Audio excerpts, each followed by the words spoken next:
बाबा ने कई मुरलियों में कहा है, साकार मुरलियों में, कलयुग का अंतिम सीन देखने की ताकत है, क्वेश्चन मार्क। कलयुग का अंतिम सीन देखने की ताकत है। अंतिम सीन देखने की ताकत मतलब जो हो रहा है वो देखने की ताकत नहीं, वो तो हमें पता है क्या होने वाला है। अंतिम सीन देखने की ताकत मतलब अंतिम जो वाइब्रेशन होगी उसमें टिक पाएंगे या पीछे खिसक जाएंगे। आने वाले समय के लिए बाबा ने दो बातें कही हुई हैं और हम सब ने सुनी हुई है। एक, बाबा ने कहा एक ऐसा समय आएगा जो सृष्टि की हर आत्मा कहेगी मेरा बाबा। सुना है मुरली में? किस किस ने सुना मुरली में? हाँ, बाबा ने कहा आबू रोड से किधर लगनी लाइन? आबू रोड से माउंट आबू तक सबने यहीं आना है। किस किस को लगता है कि सच्ची में ऐसा होगा कि सृष्टि की हर आत्मा कहेगी मेरा बाबा? पक्का पक्का लग रहा है या ऐसे ऐसे ऊपर ऊपर? अच्छा, सृष्टि की हर आत्मा कहेगी मेरा बाबा। अभी तो कुछ लोग हमारे घर में ही नहीं कह रहे। ये बहुत फास्ट होगा, इसीलिए बाबा ने कहा आप ये मत सोचो अच्छा इतने साल बाद धीरे धीरे इतने लोग मानेंगे, नहीं, ये फास्ट होगा। एक और चीज बाबा ने कही हुई है, ये झाड़ एक बार जोर से फिर हिलेगा। ये झाड़ मतलब बाबा के बच्चों का झाड़ एक बार जोर से फिर हिलेगा। अब इस सीन को सामने लेकर आओ। एक तरफ से सृष्टि की हर आत्मा कह रही है मेरा बाबा, दूसरी तरफ से जो ऑलरेडी मेरा बाबा कह चुके हैं वो क्या हो रहे हैं? वो हिल रहे हैं। ये दोनों चीजें साथ साथ होंगी। हम में से कौन कौन कॉन्फिडेंट है हम उसमें नहीं होंगे जो हिलेंगे? वो सब लोग कॉन्फिडेंट भी नहीं है क्या कि हम नहीं हिलेंगे? हाँ, ऐसे कैसे? जब बाबा कहते हैं कि ये झाड़ एक बार फिर हिलेगा, इसका अर्थ क्या है?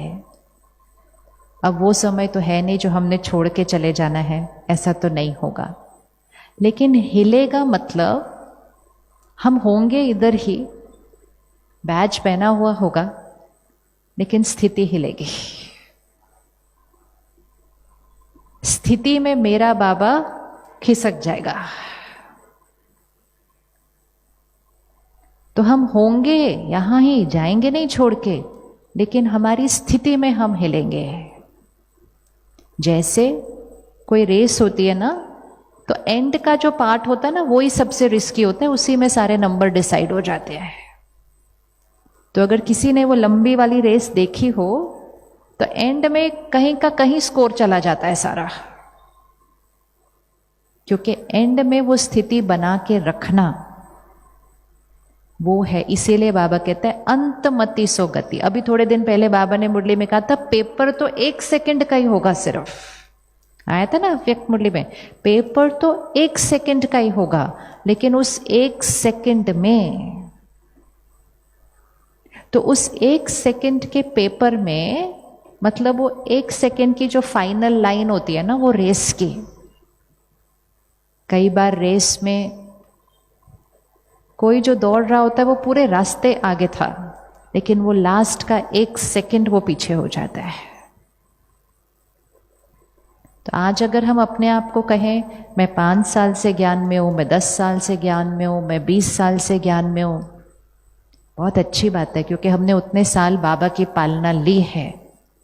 लेकिन अब हमें अपने आप से पूछना है मैं आत्मा कितनी ज्ञान में हूं, कितने साल से ज्ञान में हूं। ये भी सिर्फ एक फिगर है, ये हमारा देह भान का फिगर होता है, 10 साल 20 साल 50 साल, उससे कुछ नहीं होता। मैं आत्मा कितनी ज्ञान में हूं।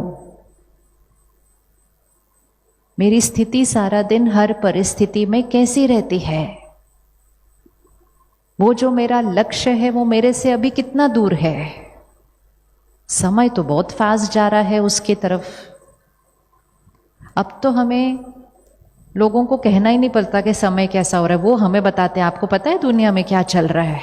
अभी ऑपोजिट हो गया समय। पहले हम उनको बताते थे आपको पता है कौन सा समय आने वाला है, अब वो हमें बताते हैं आपको पता है कौन सा समय चल रहा है। और कितने लोग तो कहते हैं वो जो आप लोग बोला करते थे ना वो शायद शुरू हो गया है, लग रहा है। इसीलिए कुछ दिन पहले बाबा ने मुरली में कहा, आप औरों को तो सुनाते हो कि समय से पहले तैयार हो जाओ, अपने आप को समझाओ कि समय से पहले तैयार हो जाओ। तो ये जो टाइम होता है जब हमारे आसपास की वाइब्रेशन नीचे जाती है, जो कि आने वाले समय में और नीचे जाएगी, इसीलिए बाबा ने कहा कलयुग के अंतिम सीन को देखने की ताकत, अर्थात वाइब्रेशन आसपास नीचे जाएगी। और हमारी कहाँ जानी है?